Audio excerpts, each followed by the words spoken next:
Hi, I'm Tanner with Well Played, and today I'll be teaching you Ticket to Ride.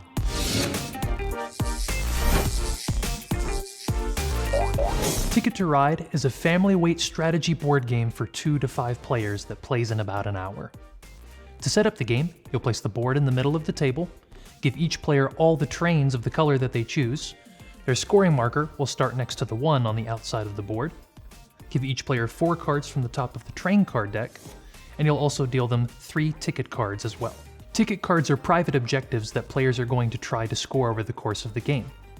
For example, this card will score a player 10 points at the end of the game if they can connect Duluth and El Paso. They don't have to take the shortest route as long as the 2 cities are connected by an unbroken line of trains. At the beginning of the game, when the players receive their 3 ticket cards, they can decide to discard one of them if they like. Because although these cards will get you extra points at the end of the game, if a route is not completed, it will in fact be negative points at the end. You'll then place the stack of train cards to the side and deal out an open market of 5 cards available, and then setup is complete. On a player's turn, a player will take one of 3 possible actions. A player may choose to either select cards from the market, claim a route on the board, or draw additional ticket cards to try and score points for the end of the game. To draw cards from the market, a player may take up to 2 cards from the visible market, or they can also choose to draw blindly from the top of the stack. As soon as a card is drawn, a card replaces it in the market immediately. When selecting cards, also be wary of any wilds that are available in the market. If you choose to take a wild for your card selection, that is the only card you can take for the turn. If you choose to draw blindly from the top of the deck and you draw a wild card, you are allowed to take a second card. The second type of action you can take is to claim a route on the board. To do that, you have to play train cards from your hand, enough so that you can complete a journey from one city to another.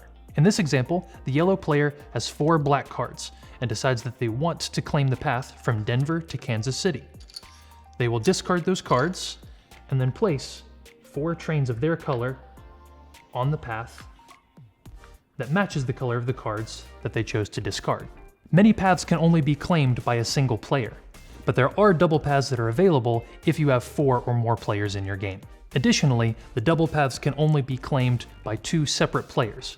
Now that the yellow has claimed this black path, they cannot claim the orange one directly next to it. The yellow player will now also score points for claiming that path.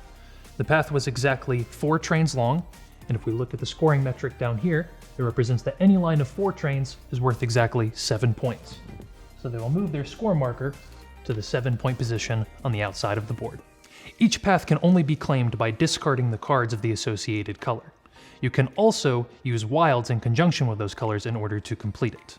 So to complete this blue path, a player could discard 3 blue cards and a wild card, or any combination of blue cards and wild cards. Additionally, there are these gray paths that don't have any cards in the train deck that are related to them. The way that you would claim them is by still playing the same amount of cards equal to the number of spaces, but they must be of the same color. However, they can be of any color you choose. The final type of action you can take is to draw additional ticket cards. You will draw 3 from the top of the ticket deck, and then you are required to keep at least 1 of them. Once a player has completed one of these 3 actions, play will then pass clockwise. Play will continue in this fashion until a player is reduced to 2 or fewer trains in their supply. Once this occurs, that triggers the final round of the game. All players, including that player, will receive 1 more additional turn, and then final scoring will commence. At the end of the game, all players will reveal their tickets.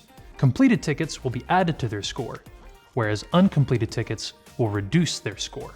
Additionally, the player who has built the longest contiguous line of trains will receive this longest train card that will give them an additional 10 points. The player that has then scored the most points will win the game. We hope you enjoyed this tutorial of Ticket to Ride, and we hope that you found it useful.